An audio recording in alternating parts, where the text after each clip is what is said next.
कवे जर ईडीची रेड पडण्यासदृश्य काही गोष्टी असतील तरच ईडीची रेड पडू शकते ना. कारण आपलं संविधान, कायदा, नियम त्यानुसारच आपल्या तपास यंत्रणा काम करत असतात. विनाकारण कोणावर अशा प्रकारची रेड होत नसते आणि त्याच्यामुळं काही तथ्य नसेल तर रेड पडायचं काय कारण नाही. पण चक्रव्यूहात अडकले होते राहुल गांधी नाही म्हणून मी आपल्याला म्हणालो ना, खाई त्याला खवखवे. जर अशा प्रकारचं बिनबुडाचं बेताल वक्तव्य करून राहुल गांधी स्वतःभोवती गुरफटतायत आणि मग त्या गुरफट्यातना स्वतःच्याच मनामध्ये भीती निर्माण होते किंवा जाणीवपूर्वक तयार केलं जातं आहे की अशा प्रकारच्या सरकार गोष्टी करणार आहे. आज संजय राऊतांनी पत्रकार परिषद घेतली, ज्यामध्ये टीका केली आणि त्यांनी स्पष्टपणे म्हटलं आहे की किती काळ हिंदू मतं भाजप करणार आहे आणि तुम्ही इतके वर्ष काय करत होता. इतके वर्ष काय करत होतो त्या ठिकाणी बाळासाहेब ठाकरे आणि भारतीय जनता पार्टी एकत्रितपणे हिंदुत्वाची ध्वजा त्या ठिकाणी खांद्यावर घेऊन काम करत होती. आता आपण त्या ठिकाणी हिंदुत्वाशी बेईमानी केली, एकत्र हिंदुत्वाच्या भूमिकेवर निवडून आलो आणि काँग्रेसच्या जाऊन वळसेनेला आपण त्या ठिकाणी गेलात, राष्ट्रवादीवर हातमिळवणी केली आणि त्याच्यामुळं तुम्ही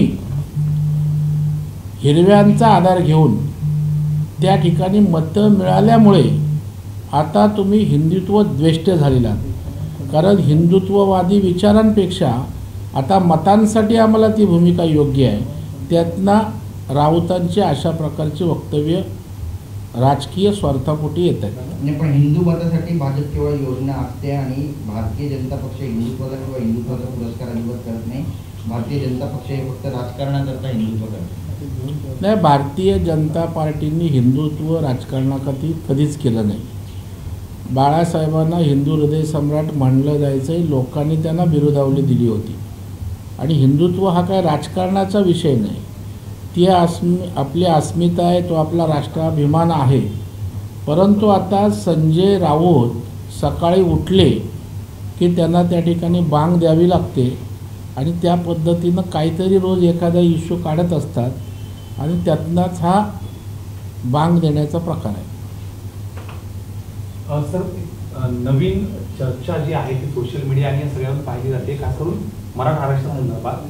EWS आरक्षण केल्यामुळं मराठा समाजाला फायदा होण्याऐवजी तोटा झाल्याचं आता धनंजय पाटील किंवा त्यांचे समर्थक देखील बोलायला लागले. इतर समाजाला, काही ठराविक समाजाला त्याचा मोठा फायदा झालाय आणि त्यामुळं त्या गोष्टी चर्चेत येतात. काय नेमकी भूमिका आहे भाजपची? आमचं पहिल्यापासनं नम्रपणे हेच सांगणं होतं की हा विषय मार्गी लागेपर्यंत ज्या सवलती चालू आहेत, जे EWSचं आरक्षण आहे, ज्यामध्ये मराठा समाज 90 ते 95% लाभ घेत होता, ते चालू राहावं. परंतु या ठिकाणी जरांगेने प्रश्न निर्माण केल्यानंतर त्या ठिकाणी लीगल टेक्निकल ग्राउंडवर ते EWSचा लाभ मराठा समाजातील तरुण घेऊ शकले नाहीत. त्यांचं मोठ्या प्रमाणावर नुकसान झालं. मग आता या झालेल्या नुकसानाची जबाबदारी कोणाची, तीही स्वीकारायला पाहिजे ना. कारण आम्ही मराठा समाजाचे सारे प्रश्न मार्गी लागेपर्यंत आहेत त्या लाभांचा फायदा घ्यावा अशी एक समंजसपणाची भूमिका घेतली होती. परंतु आडेलतट्टू भूमिका घेतल्याने काय होतं हे आज मराठा समाजाच्या EWSचं नुकसान झालेले विद्यार्थी सांगू शकतील. आपण भाऊ परत तोच मुद्दा की इतक्या वर्षानंतर भरती प्रक्रिया सुरू आहे, पोलीस भरती असेल, इतर महत्त्वाचे गोष्टी असतील, हा फटका हा फक्त तात्पुरता नाही, हा लॉंग टर्म बसणार आहे. काही सरकारची भूमिका असणारी याबद्दलची, कारण अडेलतट्टू भूमिका घेतली असेल तरी त्याचा फटका मात्र समाजाला बसतोय. नाही, एक लक्षात घ्या, त्यामुळं केवळ राजकारणासाठी राजकारण करू नका हे आमचं सांगणंच त्यासाठी आहे की आपण बघाल की 10% मराठा समाजाला आरक्षण दिलं आहे, जे कुठल्याही प्रकारे कोर्टानं फेटाळलेलं नाही. किंबहुना त्या आरक्षणाची अंमलबजावणीसुद्धा आता जी पोलिसांची किंवा इतर सरकारी भरत्या ज्या झाल्या त्याच्यामध्ये 10% मराठा समाजाची मुलं त्या ठिकाणी समाविष्ट झालेली आहेत. मग आरक्षणाचा विषय आला कुठे? आणि मग जर काही सगळे सोयरे नोंदणी किंवा इतर गोष्टीतनं जे विषय आज क्लिष्ट झालेत, त्यामुळं EWSचं मुलांचं नुकसान त्या ठिकाणी झालेलं आहे. आणि त्याच्यामुळे मला वाटतं सरकारच्या बाजूनं सरकार अत्यंत स्पष्ट आहे, पारदर्शक आहे आणि म्हणून सरकार भूमिका घेत आहे. परंतु प्रश्न धगधगतच राहावा आणि त्यावर राजकीय पोळी भाजायची असं जर असेल तर त्याला सरकार काय करणार? संजय राऊत यांनी पुन्हा एकदा तुलना केलेली आहे आणि अंडरवर्ल्डची सरकारची तुलना केली. जशा दाऊद इब्राहिमच्या छोटा शक्तींच्या टोळा काम करतात त्याच पद्धतीनं दिल्लीचं सरकार काम करते आणि महाराष्ट्रामध्ये गुंडाराज माजवते. संजय राऊतांकडं सर्च ऑपरेशन करावं, त्यांच्या आजूबाजूला किती टोळ्यांची लोक घराबाहेर आणि आमच्या परिसरात वावरत असतात याचा एकदा संदर्भ तपासण्याची आवश्यकता आहे. मग अंडरवर्ल्डशी कोण संबंधित आहे हे जनतेसमोर येईल. नाव आणि वेश बदलून दिल्लीला गेल्याचे आरोप खोटे आहेत आणि असं अजितदादा म्हणतात आरोप खरे ठरल्यास राजकारणात सोडून अन्यथा संसदेत खोटे आरोप करणाऱ्यांनी राजकीय संन्यास घ्यावा, अजितदादांनी आवाहन केले. अजितदादा अत्यंत स्पष्ट वक्ता आहे आणि त्यामुळे जे आरोप अजितदादांवर केलं त्याचं खुलं आव्हान त्यांनी त्या ठिकाणी दिलेलं आहे. आता बेताल बिनबुडाचे आरोप करणाऱ्यांनी आता केलेले आरोप सिद्ध करावेत. नाही तर अजितदादांनी ज्या पद्धतीनं आव्हान दिलं आहे ते स्वीकारून जर सिद्ध करू शकला नाही तर त्यांनी राजीनामा देण्याची आवश्यकता आहे. इंदापुरातून हर्षवर्धन पाटील अपक्ष लढण्याची तयारीत आहे. कार्यकर्त्यांकडून बॅनरबाजी करण्यात आली. नाही, मला वाटतं अजून निवडणुकीची प्रक्रिया अंतिम टप्प्यात यायची आहे आणि आता इच्छुक जे असतात ते वेगवेगळ्या पद्धतीनं आपापल्या मतदारसंघात प्रेझेंट होत असतात, काम करत असतात. पण आज तरी भारतीय जनता पार्टीमध्येच हर्षवर्धन पाटील साहेब आहेत आणि त्यामुळं त्यांच्या निवडणूक आणि उमेदवारीचा निर्णय भारतीय जनता पार्टी आणि महायुती घेईल. येवल्यात भुजबळांविरुद्ध दत्ता आव्हाड मैदानात उतरण्याची तयारी आहे आणि जितेंद्र आव्हाडांनी शरद पवारांची सुद्धा भेट घेतली, त्यांनीही भेट घेतली. नाही, आता हे प्रत्येक विधानसभेत होत राहणार ना. अशा प्रकारचे दत्ता आव्हाड प्रत्येक ठिकाणी असणार, कारण प्रत्येक विधानसभेत कोणतरी लढणार, कोणतरी इश्यू घेणार, कोणी जातीचे घेणार, कोणी लोकल घेणार. तर मला वाटतं ही काय निवडणुकीची प्रक्रिया आहे. आता भुजबळांच्या इथे लढणार म्हणून तुमच्याकडे बातमी होते, पण प्रत्येक मतदारसंघात कोणतरी लढणार आहे. तर ते महायुतीच्या जागा वाटपाच्या विभागावर बैठका सुरू झाल्याचं कळतं. यामध्ये कोकण विभागाची जी बैठक झाली यामध्ये 15 महायुतीच्या जागा ज्या आहेत या निश्चित झाल्याचं कळते. काय तथ्य? आता तुम्हाला कुठून कळलं माहीत नाही. अजून आमच्या अशा प्रकारच्या चर्चा सुरू होत आहेत. कुठल्या विषयावर अंतिम त्या ठिकाणचं स्वरूप आलं असं माझ्याकडे माहिती नाही आहे, परंतु लवकरात लवकर महायुतीमध्ये समन्वयातनं त्या ठिकाणी जागा वाटप निश्चित होईल.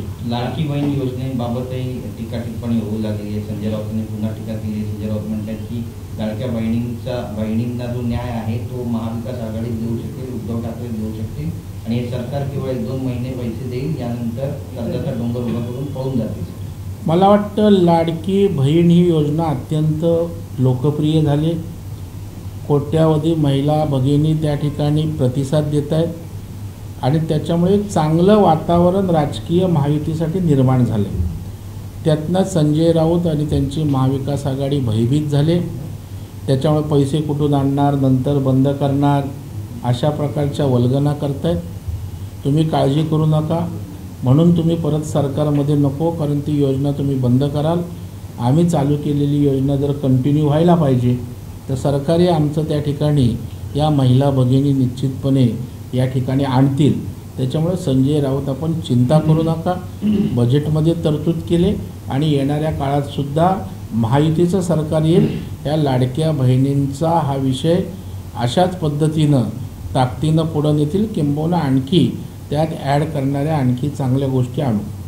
महायुतीकडनं सर्वेक्षण केलं जातं आणि त्यामध्ये निष्क्रिय आमदार जे आहेत त्यांच्याबद्दल काही बाजू समोर येतात. त्यांना घरी बसवण्यात येऊन नवीन चेहऱ्यांना संधी दिली जाते. साधारणपणे 15 ते 20 आमदारांची नावं यामध्ये समोर येतात. आता तुमच्याकडून कुठे नावं येतात मला माहीत नाही. आता निष्क्रिय आमदार असतील तर जनरली सगळेच पक्ष निवडून येण्याच्या मेरिटवर त्या ठिकाणी उमेदवारी ठरवत असतात किंवा निष्क्रिय असतील तर त्यांना पुन्हा सक्रिय करण्यायोग्य वातावरण असेल तर त्यांना चान्सही देतात. मला वाटते निवडणुकीची चयन करण्याची एक प्रक्रिया आहे प्रत्येक पक्षाची आणि त्याप्रमाणे महायुतीतलेही आपापले पक्ष आपल्या उमेदवारी संदर्भात चाचपणी करत असताना निष्क्रियता हा तर एक महत्त्वाचा भाग असतोच.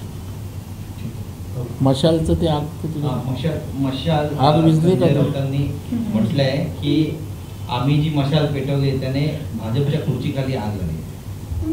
मला वाटतं ह्यांची मशाल आहे पण ती कुणाच्या हातात आहे ते त्यांनी तपासून घ्यावं आणि यांनी हाताच्या साह्यानं लावलेल्या मशालीनं कोण तुतारी वाजवतंय याचं त्यांनी जरा आत्मपरीक्षण करावं. त्यांच्यामुळे आमच्या बुडाला आग लागणार नाही तर हात आणि तुतारी सक्षम आहे, तुम्हाला भस्मसात केल्याशिवाय राजकीयदृष्ट्या राहणार. देश विदेशातील प्रत्येक घडामोडींचे लाईव्ह अपडेट मिळवण्यासाठी आता साम टीव्हीच्या सर्व सोशल मीडिया प्लॅटफॉर्मला लाईक, फॉलो आणि सबस्क्राईब करा. तसंच सर्व नोटिफिकेशनसाठी बेल आयकॉन प्रेस करायला विसरू नका.